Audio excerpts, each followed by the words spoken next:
I eagerly awaited the release of Bioshock Infinite. I've talked before about how I passed over Bioshock 2 when it came out because it wasn't being made by Ken Levine. I loved Bioshock and wanted to see what the man with the vision behind Rapture had in store for players next. Then details were released. A city in the clouds instead of under the sea, a companion character who could tear holes in reality, and a focus on the American myth of manifest destiny. The gameplay is reminiscent of Bioshock, with vigors instead of plasmids and skyhooks instead of bathyspheres. It felt like it was familiar enough, yet different enough, which is what us video game fans tend to want in our sequels.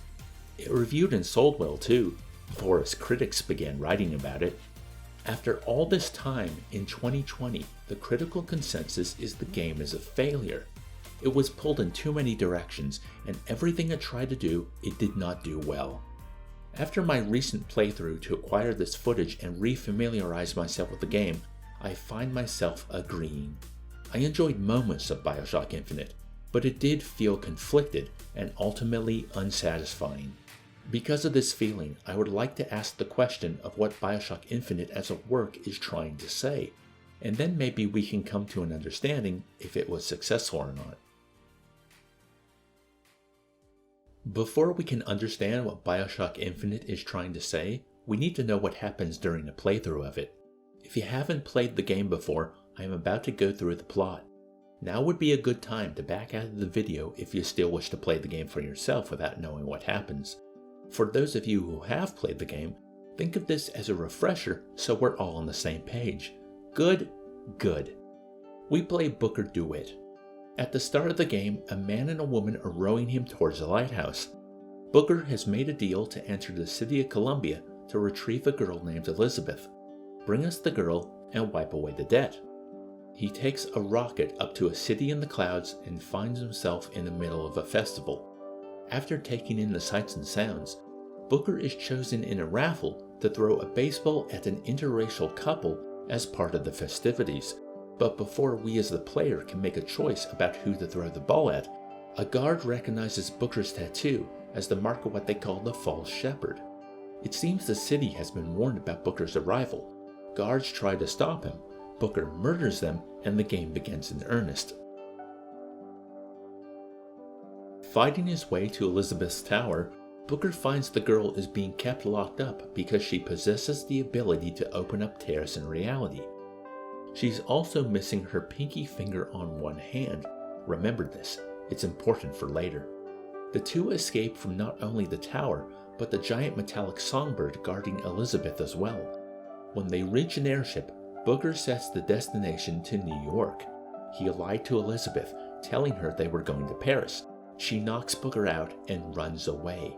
When Booker comes to, the airship has been taken over by the Vox Populi, a resistance movement looking to overthrow the power structure of Columbia. Its leader, Daisy Fitzroy, makes a deal with Booker. If he can arm the Vox with weapons, she'll let Booker and Elizabeth have the airship and escape Columbia. Booker chases down Elizabeth and makes a deal to take her to Paris if they can get the weapons. She does not trust him, but realizes he is her best chance out of here. The two need to head into Finkton and find a man by the name of Chen Lin to get the weapons. They chase him down, but they're too late. Jeremiah Fink is the wealthiest man of industry in Rapture, and his flunkies have captured and tortured Chen Lin to death. The Lutece twins show up. They've been making constant appearances. They were the two rowing Booker to the lighthouse at the start of the game, and they gave Elizabeth a choice of what pendant she would like to wear around her neck. They appear, spout cryptic, bickering nonsense, and then disappear. Mysterious. In their current appearance, they say life and death is all a matter of perspective. Chen Lin may be dead here and now, but in other times and other realities, he is alive.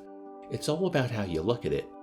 Elizabeth uses her power to open a tear to a reality in which Chen Lin is alive, and the two head through to find their weapons. Booker and Elizabeth come across Chen Lin, but all is not right with the man. His death in another reality seems to have had a drastic effect on him in this one. Chen Lin's wife thinks if her husband got his tools back, he would be okay. causing Booker and Elizabeth to go find them. The tools are not in this reality. It's time for another jump. But oh, what a reality they find themselves in. The Vox Populi have begun their uprising. In this reality, Booker fought for the resistance and led them to overthrow Columbia. As Booker and Elizabeth run around, the game takes great lengths to point out that the way the Vox are treating the captured citizens of Columbia is just as, or more cruel than they were treated. Booker and Elizabeth come across Daisy Fitzroy. In this reality, Booker died fighting for the Vox. The fact there's a Booker alive and well doesn't go along with the narrative. This one has to die. After surviving everything Daisy throws at the player, she threatens to kill a child. Distracted by Booker, Elizabeth sneaks up behind Daisy and stabs her. Despite the reality hopping and the bodies left along the way, Booker and Elizabeth have their airship, but there's still Songbird to deal with. There's no way to escape Columbia without disabling the mechanical monster. While pursuing this goal, we find that the Lutece twins we've been seeing pop in and out all around the place are not twins. They are the same person from two different realities. They found each other through experimentation. Most of the technology of Columbia was made from their experiments. It's how Comstock was able to fulfill his prophecies and how Fink was able to make his fortune. Songbird catches up with Booker and Elizabeth, and to spare Booker's life, Elizabeth agrees to be put into custody again. To rescue Elizabeth, Booker enters yet another reality, one where Comstock tortured Elizabeth for years until she became his successor, waging war on what she saw as a corrupt surface world. This elderly Elizabeth still has her wits about her. She gives Booker the means to stop Songbird and sends him back to save her before it's too late. Booker is able to rescue Elizabeth, but now she has a score to settle with Comstock. Her time with Booker has hardened her. It's time to assault Comstock's airship. The two fight their way aboard and confront the false prophet. Comstock appears genial at first. He asks Booker to tell Elizabeth what happened to her finger. Comstock becomes excited in his anger and starts to shake Elizabeth. This triggers a violent reaction in Booker, who assaults and then drowns the old man. Booker swears he has no idea about Elizabeth's finger, but Elizabeth doesn't believe him. She thinks Booker knows, but can't remember. The next step is to destroy the siphon and free Elizabeth's true power. Booker thinks the answer to their questions must be waiting behind another tear. Booker uses Songbird to destroy the siphon, which was the tower Elizabeth was being kept in. The power bursts forth, turning Elizabeth's hair white. Booker loses control of Songbird, but before it can attack, Elizabeth opens a tear and takes them all to Rapture. Underneath the pressure of the water, Songbird is destroyed. Booker wonders where the heck they are, and Elizabeth leads him up to the first lighthouse, where Bioshock began. They open the door onto a scene of infinite lighthouses. Elizabeth now has access to the multiverse. Reality is different in each one, but there are constants too. There is always a lighthouse, there is always a man, there is always a city. Elizabeth takes Booker to a baptism. Booker remembers this moment of his past. After the atrocities he committed in the army, he thought to be born again, to wash away his sins, but he chickened out at the last moment. He felt a dunk in the water wasn't enough to make up for what he'd done. How right he turned out to be. Bring us the girl and wipe away the debt. The start of the game, and the inciting incident for the player did not come from traveling to Columbia to rescue Elizabeth for the Luteces. We find out Booker had given up his own daughter while she was still a baby to Robert Lutece in order to pay off his debts. Booker was racked with guilt over this decision, chasing Lutece down a side alley where Comstock was taking the baby back to his own reality. Booker failed to save his daughter, but the struggle caused his Anna to have her pinky still in his reality when the portal closed, severing it off. Yes, Elizabeth is Booker's daughter Anna. The years she spent growing up as a prisoner in the tower, Booker spent descending further into alcoholism. It made it easy for the Luteces to pull him through into Elizabeth's reality and fabricate memories, causing Booker to think he was there to perform a job for them. Bring us the girl and wipe away the debt. Booker is aghast at this revelation, not only because of the guilt caused by giving up his daughter, but anger at Comstock for offering to buy her in the first place. Elizabeth tells Booker it's not enough that he killed Comstock. He only killed Comstock in one reality. Comstock lives in countless more. The only way to remove a man as heinous as Comstock from them all is to go back to before he was created and remove him then. A question is raised by the Luteces. How would you ever know how far back to go? This is a question to which Elizabeth knows the answer. Elizabeth brings Booker back to the site of the baptism. On this day, Booker walked away from being born again, in this reality. In others, he accepted the baptism and was reborn as Zachary Comstock. The hero and villain of this tale are the same person. Before the baptism, the anger and guilt fueling Booker was also in Comstock, but the baptism added a self-righteousness leading us all to where we are now. The trick is to kill Comstock before he was ever created. The trick is to kill Booker before the baptism, before he was able to make the choice. Perhaps because Booker sees this as a path to redemption, a sacrifice to serve as penance for his actions, he accepts. The game ends as Elizabeths from multiple realities drown their father and their tormentor. Well, except for after the credits, when Booker wakes up back in his office and thinks he can hear his daughter. But we don't get to see if she's there. Now, this explanation of Bioshock Infinite's plot took longer than the entire script to most of my videos, but it was necessary to lay it all out, not only to make the events more clear in my mind, but in yours as well. There are a lot of threads, and it leads me to ask next what the themes of the game are. Will the themes tell us what Bioshock Infinite is about? Let's find out. First and foremost, it's a science fiction story. The plot of Booker and Elizabeth as our main characters revolves around multiple realities, the ability to open tears to new worlds, and how it affects relationships and power. There's the meta-concept of the constants and variables of the multiple realities relating to the Bioshock franchise. There's always a lighthouse, there's always a man, there's always a city. Bioshock Infinite was criticized for recycling a lot of Bioshock systems that seem to only be in Infinite because they were in Bioshock. Vigors instead of plasmids and scrounging around for resources, for example. Next, there's the idea of redemption, how our protagonist is a violent man whose guilt and anger consumed him no matter which way the baptism played out. But in the end, a sacrifice was made to try and make amends. There's the reflection of American culture in Colombia, the deification of the Founding Fathers, the wrapping itself in religion and commerce. A squeaky clean beacon on the hill to wow all who gaze upon its presence. But what happens when you scratch the surface? Racism and classism. Those deemed as lesser are what keep the city running while being treated like dirt and paid even worse. Is it any wonder there was a violent uprising? And in most games, the rising of the Vox would have been as simple as what leads to the downfall of Columbia. But Infinite wants to revisit a theme explored in Bioshock, how the oppressed become oppressors when they gain power. Finally, there's closing the circle on the multiple realities. There's a sense through the Lutece's dialogue that despite the variables, the end result in this story is always a constant.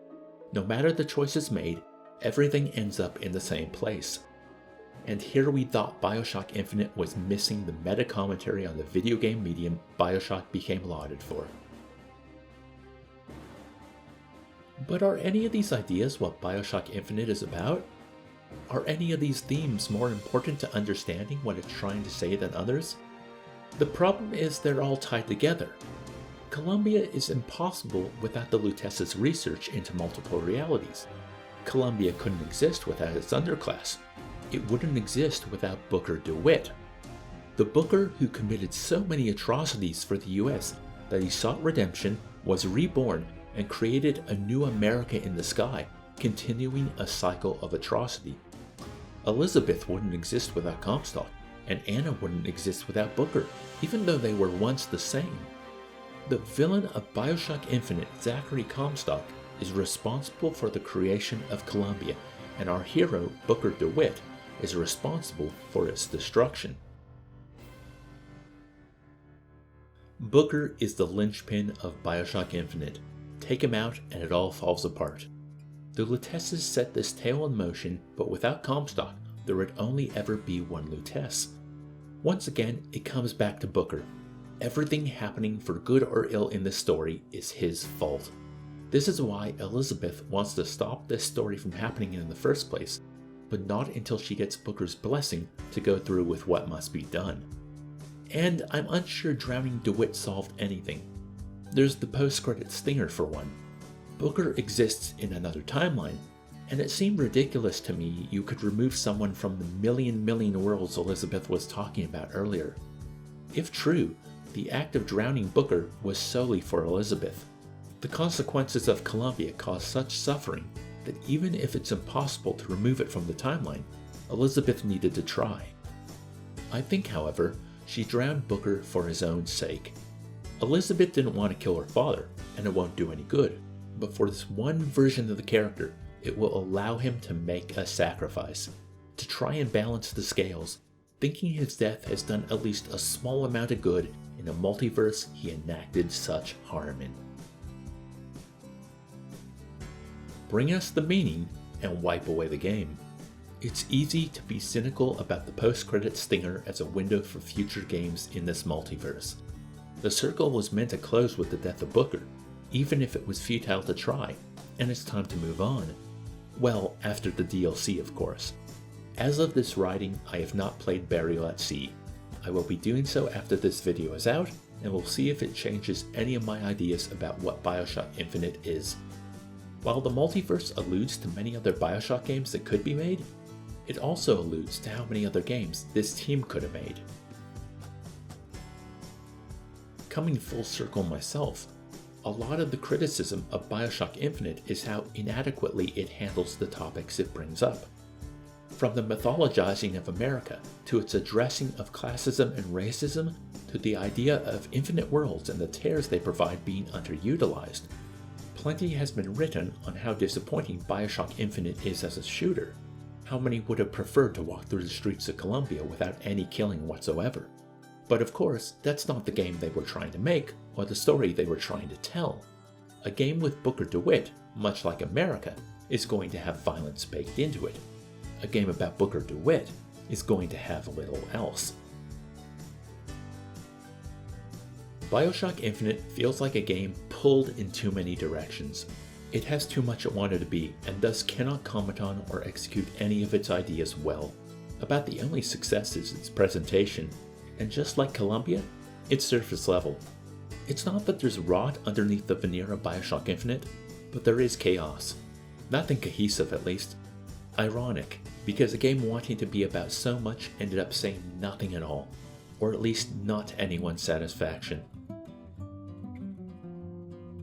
But what are your thoughts? Do you think Booker's sacrifice was enough? What is your perspective on the multiverse theory and how Bioshock Infinite uses it? What do you think has happened to the Lutesses? I'd love to hear all about it in the comments. If you've made it this far, thank you for watching. I would like to give a special shout out to all the critical writing I looked through before beginning this project. Before any critique, I researched what other people have said about the game, and the sheer amount of opinions and perspectives on Bioshock Infinite eclipse anything I've encountered before. This project's been going on for months, and I can't recall which articles and videos I took ideas from anymore. But I do make lists of every piece that caused me to write down notes. Those links are below in the description, along with a link to the critical compilation on Bioshock Infinite, which made researching the game far easier than it would have been otherwise. If you'd like further perspectives on this game, any of these links would be a good place to start. And with that said, it's time to go. The next critique will be on the Burial at Sea DLC, And then I have something special planned for my 50th critique. I hope you'll all stick around until next time, and I hope you're all having a wonderful day.